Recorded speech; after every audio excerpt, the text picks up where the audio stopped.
Do you want to do the intro today? I feel like I've done the intro a lot. What is the intro? we don't really have one. We're just going straight in, aren't we? Welcome back, everyone, to episode 6 of Lift Shit Get Banged. I was just saying to Sophia, we've got to make it to 8 episodes, because then we'll surpass the podcast statistics of, I can't remember the percentage, but it is most podcasts don't make it past 8 episodes. So we're going to make it past 8. No matter what happens. I think we're on 6 anyway. I think so. I do notice that on most podcasts, people don't know what episode it is when they're recording it. Yeah. Imagine when you're hundreds in. Yeah, you're like episode 100 and whatever. There are podcasts with thousands of episodes though. I hope that we get to that point. I've been listening to a podcast since I must have been 14, 15, that's still going. What podcast? It's called, I doubt anyone would know what it is. It's called PKA. It's like when I was into gaming when I was younger. The podcast is nothing about gaming now, but it shows how old it is. They had KSI on as a guest before. Wow, he blew up. So I don't know what year it was, but like some podcasts do go on decades. One of my favourite podcasts, I started listening to it when it first started up, literally from episode 1. I don't know how I stumbled across it, but it is The Law of Attraction Changed My Life by Francesca Amber. Fantastic podcast. I think you've recommended it to me before. I probably have, specific episodes. I've listened to every single episode from that podcast for like the last 5 years. This is a segue, but I think the format of a podcast, but even when, I think they can become so familiar to people, it's so comforting, yeah. That periods of my life where I've suffered with higher anxiety, putting on a podcast, that podcast, PKA, is just so comforting and so familiar that it's so calming. That's so funny. That's exactly how I feel with particular podcasts. Yeah. I put it on because I know it's gonna comfort me when I'm feeling anxious. And I hope that we can bring that to I wonder if one day we'll do the same for someone else. I hope so. I like to think that we are calm and comforting people. We were saying how funny it is. So I've now done the first edits for the first few episodes that we've done. So we're all doing it in-house. We're not fancy over here, guys. We're a small team. We were saying how funny it is that we were more nervous in the first episode. I can see where we're a little bit more, and then after the second episode onwards, we're just back to our normal chill selves. And I think you'll be able, because we sometimes back record them, I think you'll be able to tell, like today, that we haven't done one in a while. Like it will probably take a little bit of time to, when you turn the camera on and it's like, right, go, it's like, oh, okay.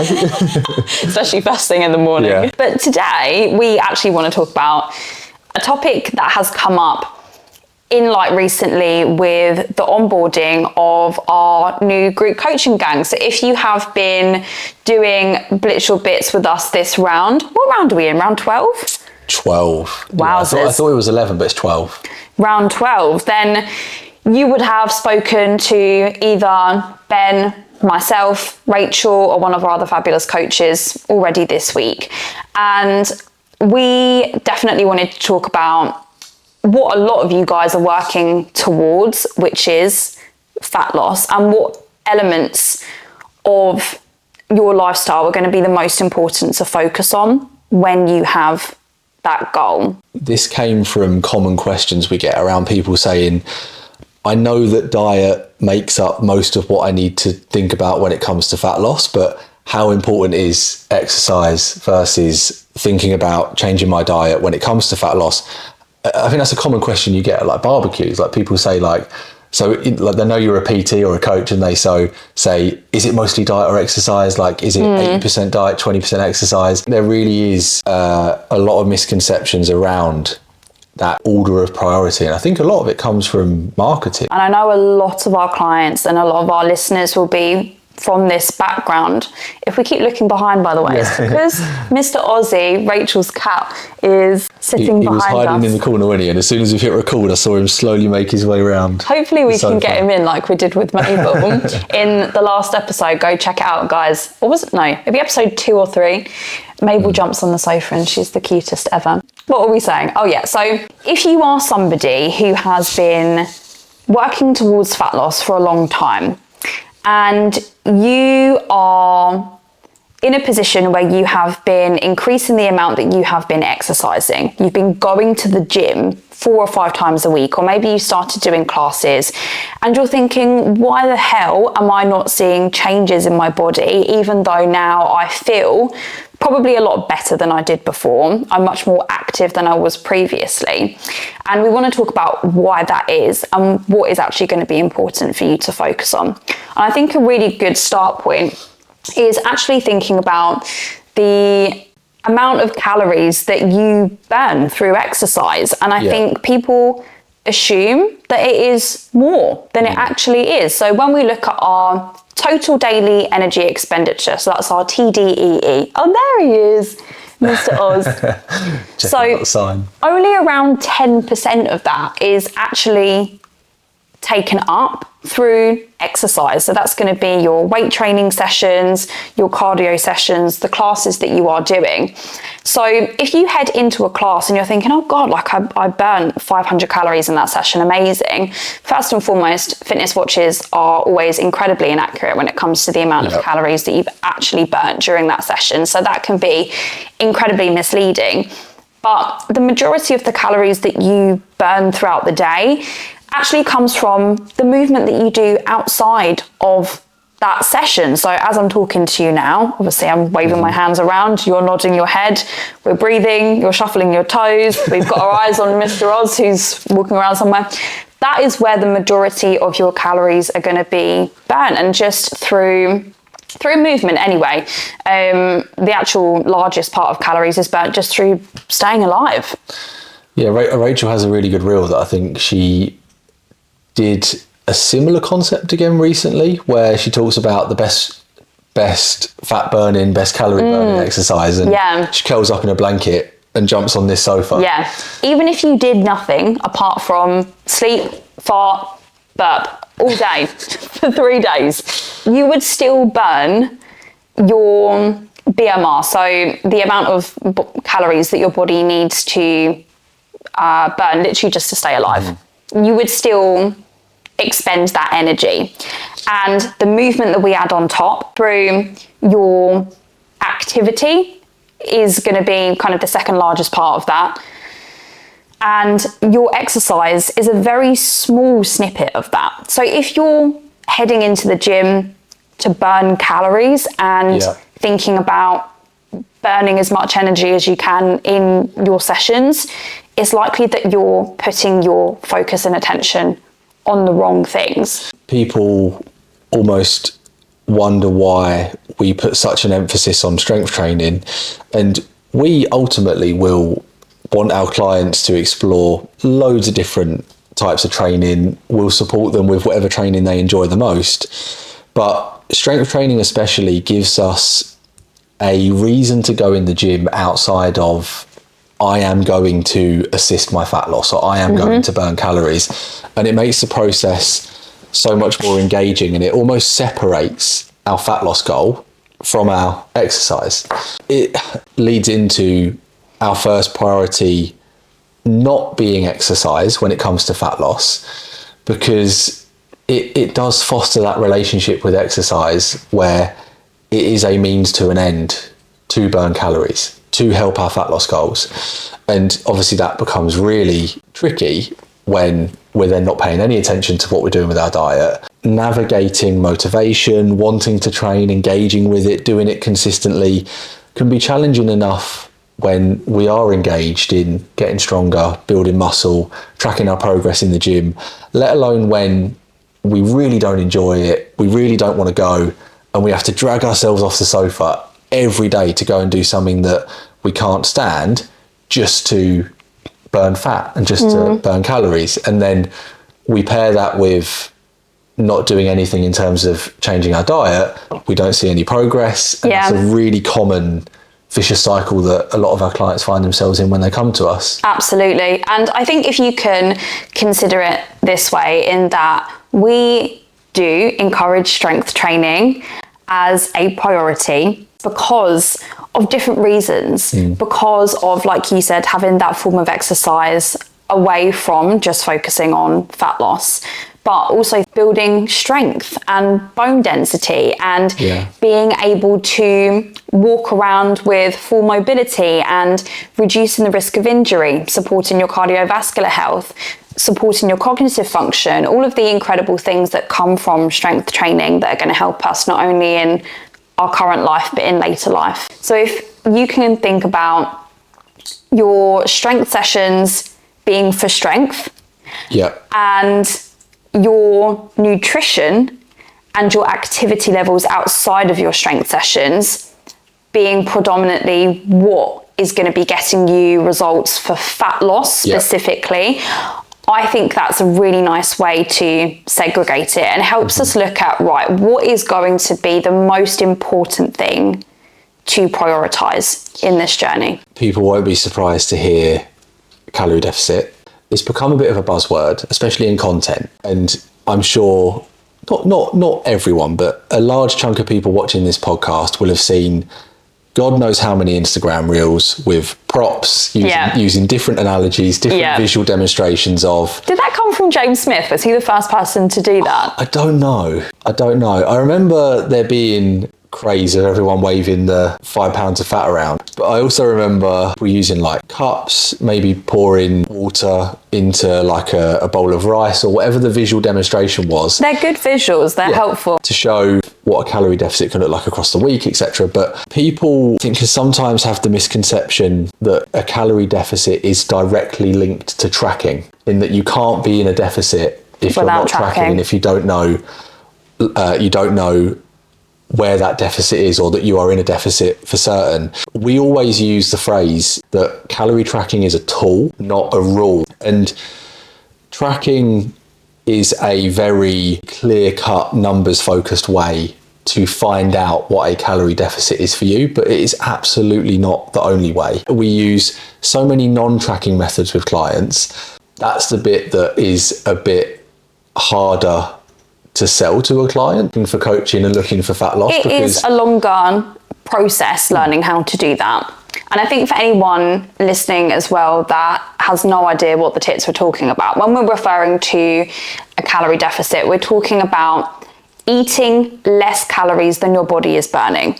So right at the start, we spoke about your TDEE, your total daily energy expenditure. That's all of the calories that your body is burning in a day. So that is going to be through the BMR, so just staying alive, what we spoke about earlier. The exercise that you are doing, so your weight sessions, your cardio sessions, the thermic effect of food, so just digestion and processing food takes up actually quite a large majority of that. And also your NEAT, so your non-exercise activity thermogenesis, and that is the amount of movement that your body is doing just outside of training.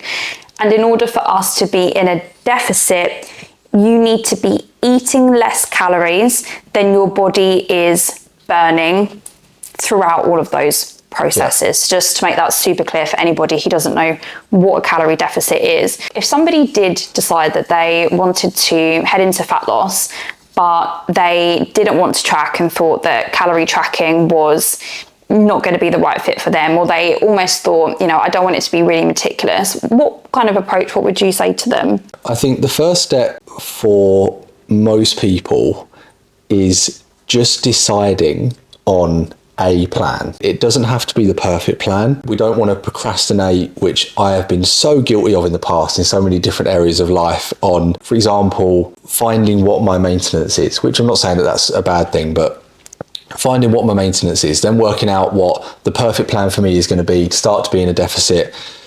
Just starting and deciding on something, whether that is keeping a food diary, monitoring your body weight. And this could be a whole nother podcast, but looking at the weekly averages, giving it a couple of weeks, trying our best to detach from what happens day to day. And then at the end of that couple of weeks, looking at what trend have I seen with my body weight. If we don't want to measure our body weight, we might take measurements. If we don't want to take measurements, we might use progress pictures or look at how our clothes are fitting. That stuff can obviously take a bit longer to see the changes, but to decide on something that we're going to use to measure, do I think this is nudging me in the direction of fat loss? And whether we're going to keep a food diary, whether we are going to introduce a planning element to that. It doesn't really matter. Obviously, we've spoken on previous podcasts about principles of protein with each meal, plants with each meal, deciding on a framework of 3 meals and 1 snack a day or 3 meals and 2 snacks a day. Whatever that framework is going to become more important down the line. We need to just start, have an idea of what that starting point has looked like and see what that does. Monday to Sunday, I'm going to aim to have this for breakfast a few times a week, these options for lunches, these options for dinners. So we go into the week having an intention rather than just making it up as we go along. Again, there might be some considerations if they've listened to previous episodes around protein, plants, and that might be enough to get the ball rolling. And then as we go through that process of how did it feel? Do we feel like it's moving in the right direction? We might be able to get a good 5, 6, 7, 8 weeks of where we want to go just off of that. When we go through that reflective process of do we still feel like we're moving in the right direction? How are we feeling? What would we change? Then we might reach a point where we go, okay, this has slowed down. I know what it is that I'm roughly doing. Now I can make changes. Starting with just that on nutrition is a really good place to begin. And if you are listening to this and you're thinking, God, that still sounds really overwhelming, that is what we are here for. And that is a process that we take all of our clients through, whether that is through the group coaching or the one-to-one coaching. Obviously with the one-to-one, I think there is more space to explore some of those other routes outside of tracking. The group coaching, we do focus more predominantly on the tracking element of things just because of the way that the group coaching is set up. And I personally do recommend, I don't know if you would say the same, I do give a blanket recommendation to all of my clients, unless you do have specific reasons that you don't want to track, for example, perhaps a negative relationship with tracking previously, that tracking first and foremost is probably going to be the most effective tool. It's going to be optimal for you, especially if you're somebody that wants to drop body fat quickly. If you want to get it done, if you want to get in and out of the calorie deficit as quickly as possible, because at the end of the day, the longer we draw it out, the harder it's going to feel. We want to make the process feel short and sweet as we can, and calorie tracking can be such a useful tool for that. As you know, and I'm known as like the softer, very empathetic coach at Henley Fitness, and I think I have to make sure as a coach that I don't lean too much on the side of empathy. And I always have Harriet's voice in my head lately, giving me like a bit of a counterpoint. And I think Harriet does give really good counterpoints to conversations like this, in that I think, as you said, with fat loss, there is likely going to be an element of we do have to do something. Yeah. In that you might be coming at this from an angle of, I don't want to track, which is totally fine. There can be lots of reasons why I wouldn't track. But then when we say, okay, we might want to not have a meal plan, not a strict meal plan, but do an element of meal planning. Yeah. And we can sometimes have resistance. And I'm not talking about us as coaches. I mean, us as individuals, we can sometimes go, oh, well, I don't want to sit down and plan everything. Like, that's a load of effort. There is going to have to be an element of effort and discomfort, yes, 100%. whatever that looks like, to achieve that goal that we've got. Because fat loss can be very simple on paper, but isn't easy. There's the human element to it. There's emotion behind it. We're not robots, we're emotional beings. And we can sometimes lean too much on the side of, I want to find that way that is frictionless, when actually, whatever approach we're going to choose that's the right approach for us, fat loss isn't meant to be a lifestyle, meant to be a phase. There can sometimes be discomfort to make that happen. I really like the saying, in order to see change, something has to change. And that does go through times of discomfort. And we've both done it ourselves multiple times in our own journey. We talk clients through it, and you do have to push out of your comfort zone. The more that you can do that, essentially, the quicker that you're going to get the job done. So I think that has summarized elements of how to be in a calorie deficit and different ways that we can approach that. I would put number 2 as your activity levels, aka your steps. And I think this is such an underrated one. It is free. You can do it almost any time, anywhere. Obviously, there are, circumstances within that where it may not be possible.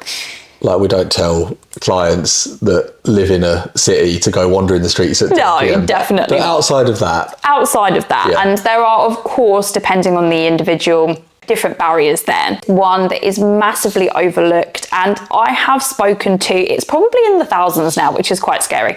Probably thousands of clients in the past that have come from that area of, I'm doing I'm ticking all the boxes, I'm doing everything right, I'm going to the gym 5 days a week, I am tracking my calories, I think I'm in a calorie deficit, and then we look at their steps and they're not walking. And going back to what we were talking about earlier, your energy expenditure throughout the day is going to come predominantly, aside from just living, breathing, blinking, moving your leg, the second part of that is going to come from your steps and how much you are moving outside of your training sessions. So the second thing that I would definitely put up there is going to be working towards a step target. And even if you don't use a tracker, so you could use something like a Fitbit, an Apple Watch, which I do think is super helpful, because sometimes you think you can be moving maybe more or less than you are. But even if you're not using one of those, introducing something like a 30-minute walk each day, or 15 minutes at the start of your day and 15 minutes at the end, or at the weekend, I'm going to commit to a 45-minute walk out with the dog or something like that. And introducing some element of structured walking into your routine, I find is incredibly, incredibly effective. Because there are so many benefits to walking. It sounds really simple when you say it like that, as in walking daily. Most people don't. When we think about that, like when you explained what a calorie deficit is, when we think about where that kind of maintenance line is, and then our deficit is below that, that deficit is made up of the calorie deficit, the energy deficit, the food deficit that we are consuming. And then we can further that deficit with our steps, our activity, our planned exercise. You explain it the way I do. I go, right, this is maintenance. This is when we take your food down. This is when we add steps. If we are here instead of here, we're going to be in a bigger deficit. And we've got more contingency as well. So if you do have higher calorie days, we've got more contingency there. And obviously the bigger a deficit in, the more fat loss we're going to see up to a point. But also it means that, and I think that it's a part of fat loss that's so easy to forget, especially if we're tracking. It means that the days we go over, the wiggle room we have to be in less of a deficit is bigger. When we have a calorie target, when we start tracking, it's so easy for us to think, if I'm over my target, I'm not going to lose fat. When that target, let's say on average, depending how aggressive we're going, is going to be a 300 to 1,000 calorie deficit, maybe more depending on the person. If our target's 1,800, and we end up finishing our day at 2,100, we haven't wiped that out. At maintenance, just instead of here, we're here. Obviously, this could be a whole nother topic. It's our reaction, emotional reaction to going over, that then can make us go really over and wipe out that deficit. But the more active we are, the more wiggle room we have for days where we do go over to still be in a sizable deficit, which for long-term consistency and the consistency of our fat loss phase obviously just keeps us in a bigger deficit, because our activity is helping out the deficit that we're creating with food as well. The research behind walking and long-term health and cardiovascular health, and we could even then go into, if we make walking such an ingrained habit, maintaining our fat loss, making that a part of our life. Incredibly important for maintenance. The mental benefits, the break from work, it is just, and we do bang on to our clients about how helpful it can be to make that habit outside of fat loss. But as the podcast is about fat loss, I think that biggest point is that it just helps us be in a bigger deficit and gives us more wiggle room. It is a really good staple habit to have almost as a baseline. So say, for example, you are having a week where, say that you are calorie tracking is going to be difficult that week for whatever reason. It is going to be much more accessible to most people. Ozzy. He's staring at me. Hey, hello, mister. I don't think they can see that. I think that cushion's in the way. Come here, Oz. Let me stroke it. Come here. Oh. I think Rachel will be very impressed. She will. Mr. Oz doesn't usually like men. He's a man hater. We always say I'm one of the girls, though. You are one of the girls. I'm surrounded by women at home, Ben and the girls. work. Ben and the girls. It is a really great staple that is easily accessible because you can pop out for a quick 15-minute walk. You can, jump on the treadmill, for 10 minutes before your workout. And I think even if you are very time limited, if you live in an area where you don't have access to walking outside, you've got kids or it's difficult, you have disabilities that make it difficult, whatever reason it is that walking could be challenging for you, there are other ways that you can potentially incorporate that into your day-to-day without even necessarily needing to think about it too much. And this is where using a fitness tracker can be super helpful, because I think this can be a little bit more challenging to measure. But even small things like when you go to the supermarket, parking a little bit further away so you can walk a little bit then. When you are out and about, taking the stairs instead of taking the lift. If you commute into work, just getting off one stop earlier and doing a quick 5-minute walk to the next bus stop. They can all be, and there's so many, I could go on for ages about little ways that we can increase activity levels, but just to name a few, it doesn't need to be, I don't know, walk for half an hour in the morning, because that's not feasible for a lot of people. I mean, if you can, great, but if you can't, there are so many other ways that we can sneak movement in there as well. We all know those people that we say they just eat anything and everything and never gain weight. And they don't defy the laws of thermodynamics. They don't have absolutely rapid metabolisms. Quite often, we're not with those people 24/7. So you might see those people eating a lot of food at a meal out and view them as people that can just eat what they want and not gain weight. But quite often, if you were to be a fly on the wall for their entire lives, they are more active. They might work they might work a manual labour job. They might do 15, 20,000 steps a day. That's again where some of that confusion around calorie deficits, fat loss, what's important can come from, because there's almost this misconception that some people just have a really quick metabolism, slow metabolism. There are obviously medical circumstances like hypothyroidism that can genuinely impact fat loss, PCOS. There's obviously lots of different tangents we could go into. It is quite often that balance of activity versus calories in. That's essentially what we're referring to when we're talking about increasing your metabolism.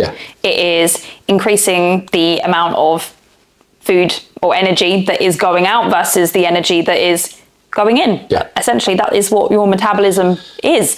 And there are other sneaky ways that we can bump that up. So we spoke about the thermic effect of digesting food, and something that we do encourage is more protein within a diet, and obviously for lots of other reasons, but one of the reasons is because our body burns more through the process of digesting protein, which is quite cool, which can contribute a small amount. People do overcomplicate, thinking about your metabolism when essentially what we're doing is moving more. That's what we're doing.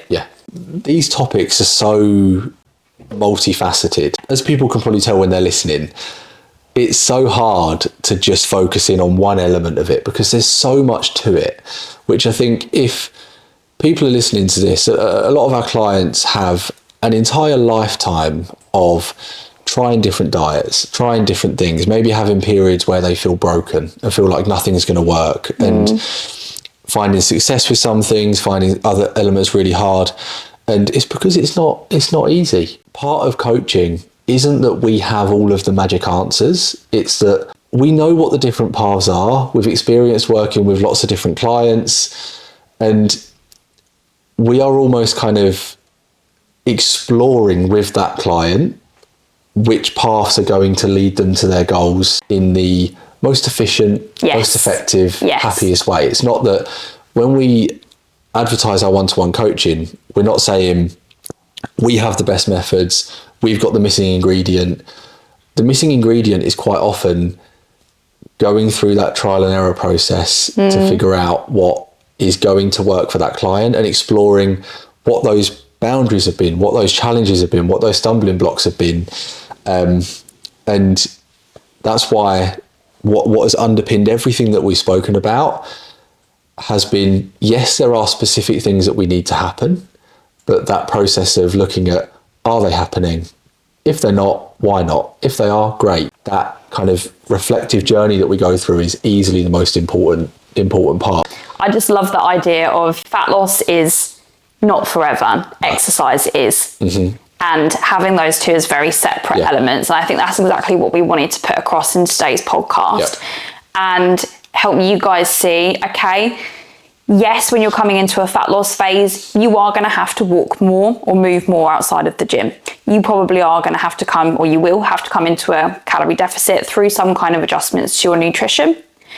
And that element may feel quite challenging at first. We may need to push you out of your comfort zone there, but that phase is not forever. We want to make it as short and sweet as possible so we can get you out there and actually focus on the cool stuff, which is exercising for fun, enjoyment, for health purposes, feeling great, performance, all the cool stuff that comes from training. Yeah. What we do in fat loss isn't necessarily what we're doing maintenance. We're building some habits. There are going to be habits that we want to be building in the background and things that we want to stick, but how we approach fat loss should be different to how we approach maintenance, to how we approach gaining muscle. And they are phases that we go in and out of alongside our training. Separately. 100%. I think we've rounded everything off we wanted to talk about today. Thank you so much for joining us. We will see you on the next episode of Lift Shit, Get Banged.